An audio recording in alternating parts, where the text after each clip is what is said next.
પંચમહાલ જિલ્લામાં સમગ્ર શિક્ષા અભિયાન હેઠળ મોટું આર્થિક કૌભાંડ બહાર આવ્યું છે। લગભગ 2.79 કરોડ રૂપિયાથી વધુની રકમની ઉચ્ચાપાત થયાની પ્રાથમિક માહિતી સામે આવી છે। આ મામલે કરાર આધારિત કર્મચારીઓએ ખાનગી એજન્સીઓ સાથે મળીને ગોટાળો કર્યો હોવાનો ખુલાસો થયો છે।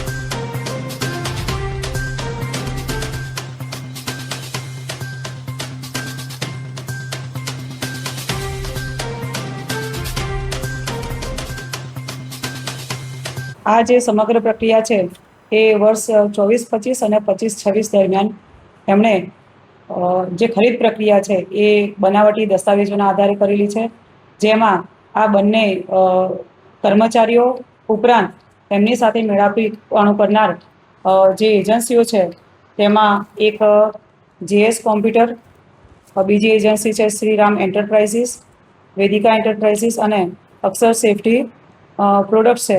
આ એજન્સીઓ પણ એની અંદર સામેલગીરી દર્શાવી હોય તેવું જણાતા એમની સામે પણ આપણે ફરિયાદ દાખલ કરી।